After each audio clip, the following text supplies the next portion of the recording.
मुझसे सीधा रहा कि मुझसे अब एक ही तरीके से पूछेगी। हेलो फ्रेंड्स, मेरा नाम है एसएम सिसोदिया। आप देख रहे हैं मेरा चैनल। अस्सलाम वालेकुम दोस्तों। और आज हम बात करने वाले हैं ड्रामा सीरियल डाव की 50वीं किस्त के बारे में। सबसे पहले बात करेंगे अंबर की स्टोरी की।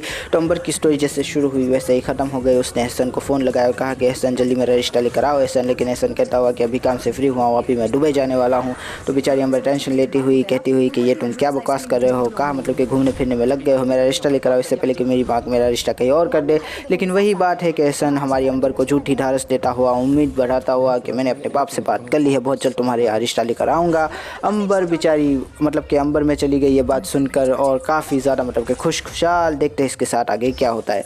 दूसरी स्टोरी की बात करते हैं नेहा और आसिम। तो नेहा वही बातें कर रही है जैसा कि कोई भी पागल इंसान प्यार में करता है कि मुझे यहाँ से दूर ले जाओ, दुनिया की नज़रों से दूर ले जाओ, जहाँ पर तुम हो मैं हूँ और कोई ना हो, हमें कोई भी इंसान अलग ना कर सके। लेकिन वही बात है आसिम बेचारा कहता हुआ कि ऐसे कैसे मैं तुम्हें लेकर चला जाऊँ, मेरी माँ और मेरी बहनों का ख्याल कौन रखेगा, तुम टेंशन ना लो, हमें कोई भी अलग नहीं कर सकता। लेकिन बेचारी नेहा की टेंशन जो है कम होने का नाम ही नहीं ले रही। बार बार उसे यही शक हो रहा है कि अम्मी जान उसे उसके आसिम से अलग कर देगी। और देखते हैं कि इस स्टोरी में भी आगे क्या होता है। अब बात करते हैं हमारी मेन स्टोरी के बारे में, आली और अलमास बेगम। आली जैसा कि हमें पता था कि अपने दोस्त को लेकर अलमास बेगम के पास गया, कहा कि इसके लिए एक प्यारी प्यारी सी लड़की देखे, मेरे दोस्त न्यारा न्यारा है, इसका नाम भी नसीर है, काफ़ी अच्छा है, काफ़ी कमाता घटता लड़का है, कमाता खाता लड़का है, काफ़ी प्यारा प्यारा लड़का है। लेकिन वही बात है अलमास बेगम ये सोचती हुई कि ठीक है लड़का अच्छा है देखेंगे। और फिर वही बात है कि मेरे लिए इसकी फ़ीस में कोई रियायत ना कीजिएगा, मेरे लिए इसकी मतलब कि किसी रियायत ना कीजिएगा, इसको जो है ध्यान से ठोक पटक के इसका रिश्ता करवाइएगा जिसके भी साथ करवाए। लेकिन अलमास बेगम को अलमास बेगम है कह रही है कि आप टेंशन ना ले। और फिर अलमास बेगम ने जब उसकी मतलब कि तहकीकात करवाई तो पता चला कि बच्चा तो काफ़ी अच्छा है, न्यारा है, प्यारा है, ख़ानदानी है। तो वही बात है कि ऐसे अच्छे न्यारे प्यारे और ख़ानदानी लड़के को मैं बाहर क्यों बिहाऊँ, इसके लिए अपनी बेटी को क्यों ना इंतखाब करूँ। और यही इसने सोच के अंबर से इसकी बात करने वाली है। अब देखेंगे आगे क्या होता है। अलमास बेगम के तो मतलब कि लड्डू फूट रहा है, एक हाथ में जो है घी, एक हाथ में जो है शहद, और दोनों को मतलब कि खाई जा रही, लेकिन उसको पता नहीं कि इनमें जहर मिला हुआ है। आगे बढ़ते हैं। अब बात करते हैं हमारे आली की स्टोरी के बारे में। तो आली बेचारा मतलब कि टेंशन लेता हुआ गाड़ी में जा रहा था, लेकिन तभी हमें पता चला कि हमारी साथ की माँ जो है वो वापस आ गई है। और साथ की माँ जैसे ही वापस आई आली ने उसको देख भी लिया और उसके पीछे पीछे घर भी चला गया। और घर में जाते ही सबसे पहले बंदूक से हमारे प्यारे से चौकीदार को डराया और फिर अंदर घुस गया किसी डकैत की तरह। हमारी प्यारी सी माँ को डराता हुआ वो बंदूक के नोक पर पूछता हुआ कि क्यों मेरी बहन के साथ ऐसा किया, क्यों उसके साथ जुल्म किया। तो माँ बेचारी कभी घबराहट के साथ कपटी लगी हुई और काफ़ी ज़्यादा मतलब कि टेंशन में कहती हुई कि मैंने कुछ नहीं कहा, बेटा ऐसा ना करो। लेकिन वही बात है आली कहता हुआ कि अपनी ज़ुबान से मुझे बेटा मत कहो, आज तो तुम्हें मार के ही जाऊँगा, आज तो तुम्हारी जान लेकर ही जाऊँगा। और यही सारी बातें थी कि हमारी प्यारी सी मतलब कि माँ ने कहा कि अलमास ने रिश्ता करवाया था। लेकिन वही बात है कि अलमास को तो मैं वो सज़ा दूंगा कि तुम देखोगी, लेकिन उससे पहले तुम्हें सज़ा दूंगा। और तभी आ जाता है रुस्तम किसी फिल्म के हीरो की तरह, पीछे से मतलब कि बंदूक की नोक पर हमारे प्यारे से आली को ये कहता हुआ कि निकल जाओ यहाँ से। इससे पहले कि आली जो है कोई गुस्से में गलत कदम उठाता, हमारे रुस्तम ने उसको धक्का मार के घर से बाहर फेंक दिया। और आली भी बेचारा टेंशन में गुस्से में वहाँ से चला गया। माँ भी बेचारी टेंशन में गुस्से में कपकपाती लेती हुई जो है फ़ोन करती हुई अपने ट्रैवल एजेंट से और कहती हुई कि आज या फिर कल सुबह तक मुझे कोई फ़्लाइट दे दो, मुझे यहाँ से जाना है, इससे पहले कि ये आली मुझे मार दे, मुझे यहाँ से निकलना है। काफ़ी ज़्यादा टेंशन वाला वो सीन था, मज़ा आया देखने में। इसके बाद बात करते हैं हमारी मेन स्टोरी के बारे में, हमारा प्यारा प्यारा आली और न्यारी न्यारी सुम्बुल। तो सुम्बुल बेचारी यही कहते हुए कि तुम मेरे साथ ऐसा क्यों कर रहे हो, प्यारे प्यारे आली तुम मेरे लिए क्यों ऐसे मतलब कि हो गए हो, मैं तो तुमसे बड़ी प्यार करती हूँ, बड़ी मोहब्बत करती हूँ। लेकिन वही आली कहता हुआ कि प्यार और मोहब्बत इन सब चीज़ों से तुम्हारा नाता कहाँ, तुम हो धोखेबाज, एतबार से तुम्हारा नाता कहाँ, क्या बात है, मज़ा आ गया यार। आगे बढ़ जाते हैं। वही बात है कि बेचारी सुम्बुल को आली तरसाता हुआ तरखाता हुआ तरपाता हुआ और साथ ही साथ वारंट भी करता हुआ कि यार तुमने ऐसा क्यों किया, तुमने मेरी माँ से बात क्यों की, तुम जानती नहीं वो हाथ की पेशेंट है।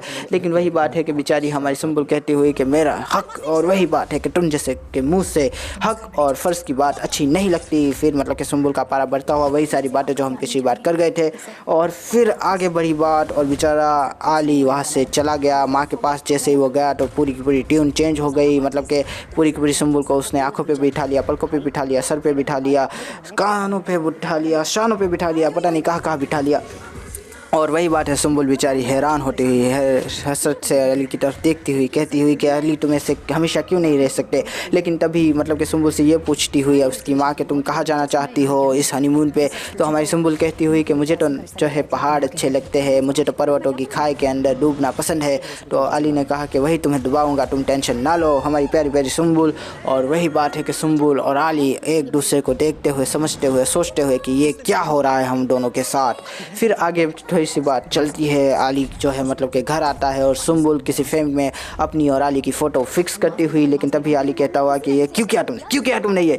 लेकिन तभी सुम्बुल पूछती हुई कि क्या इस फ्रेम पे भी मेरा हक नहीं है। तो कहा कि नहीं है, इस फ्रेम को तुम छू भी नहीं सकती, ये मेरी बहन का फ्रेम है। तो ये बताए ना कि निशा की किसी भी चीज़ पे मेरा हक नहीं है, मैं इसे खुद ही निकालूंगी। और जैसे वो निकालने जाती है तो तभी मतलब कि फ्रेम उसके हाथ से गिर के छूट के टूट जाता है। और उसी की टूटती हुई आवाज़ के साथ हमारी अली का दिल भी टूट जाता है, उसकी आंखों में आंसू झलकने लगते हैं। और वो सुम्बुल को एकदम हकारत भरी, बड़ी ही गुस्से भरी, बड़ी ही नफरत भरी निगाहों से देखता हुआ उसको कहता हुआ कि तुमने जानबूझ के किया, तुमने जानबूझ के किया। लेकिन सुम्बुल बेचारी है मतलब कि किसी डरी हुई खरगोशनी की तरह कहती हुई कि अली मैंने नहीं किया। लेकिन वही अली ने उसका हाथ खींच के जो बेरहमी से उसको फेंका है।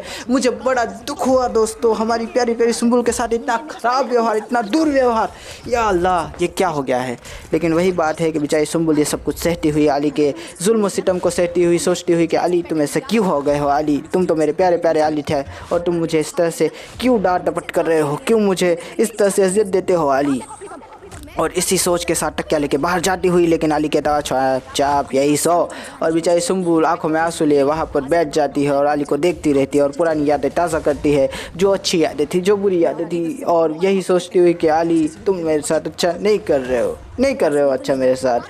खैर यहीं पर ड्रामा ख़त्म हो जाता है। अब देखते हैं कि अगली किस्त में क्या होगा। अगली किस्त की बात करें तो वही बात है कि हमारी अलमास बेगम ने हमारी प्यारी अंबर से कहा कि अंबर अब अंबर से नीचे आ जाओ, अब ज़मीन पे आने का वक्त आ चुका है, तुम्हारे लिए रिश्ता आया है, मैं तुम्हें हाँ करने वाली हूँ उस रिश्ते के लिए। लेकिन अंबर बेचारी टेंशन लेती हुई कि अब क्या होगा, क्या अंबर भाग जाएगी, क्या अंबर जो है ये रिश्ता कबूल कर लेगी, या फिर अंबर कुछ और ही करेगी। दोस्तों कुछ भी हो सकता है, हम कुछ भी नहीं कह सकते। खैर आगे बढ़ जाते हैं और थोड़ी बात कर लेते हैं हमारी प्यारी सी नेहा के भी बारे में कि नेहा की मतलब कि रिपोर्ट लेकर अलमास बेगम आई थी। अब जाहिर सी बात है वो कहाँ गई होगी, सेकंड रीचेक करवाने के लिए दूसरे अस्पताल गई होगी, देखने के लिए कि क्या ये रिपोर्ट सच में सही है या फिर कुछ मतलब कि गोली दी गई है मुझे मेरी बहू और मेरे बेटे की तरफ से। और वही बात है कि जाहिर सी बात अलमास बेगम भरोसा तो क्यों करेगी अब नेहा पे। अब आगे बढ़ जाते हैं। सुम्बुल के लिए हमारे प्यारे से अली के लिए सुम्बुल एक नया फ्रेम लाती हुई कहती हुई कि यह फ्रेम बड़ा अच्छा है, बड़ा प्यारा है मेरे अली की तरह। लेकिन वही बात है कि अली कहता हुआ कि अगर सोने का भी होगा तो भी उस फ्रेम की बराबरी नहीं कर सकता था, वो मेरी बहन ने दिया था। लेकिन तुम्हें इन सब चीज़ों से कहाँ फ़र्क पड़ने वाला है, तुम्हें तो मतलब कि घुट्टी में ही बेहिस्सी दी गई है। तुम क्या जानो जज्बात क्या होता है, प्यार क्या होता है, मुहब्बत क्या होती है, मोहब्बत क्या होती है, दर्द क्या होता है, तुम क्या जानो सुम्बुल। और सुम्बुल की आंखों में फिर से आंसू आते हुए और मैं सोचता हूँ कि यार क्या हो रहा है, माँ के किए की सज़ा बेटी से क्यों, वो भी इतनी प्यारी, इतनी न्यारी, इतनी अच्छी सुम्बुल के पास। इतनी बुरी तवक्को तो नहीं रखी थी हमने अली से, मजाक कर रहा हूँ, इससे भी बुरी टक्कर रखी थी। और हम चाहते हैं कि आगे क्या क्या होने वाला है सुम्बुल के साथ। खैर आगे बढ़ जाते हैं, इसके साथ ही ये ड्रामा की किस्त भी ख़त्म हो जाएगी।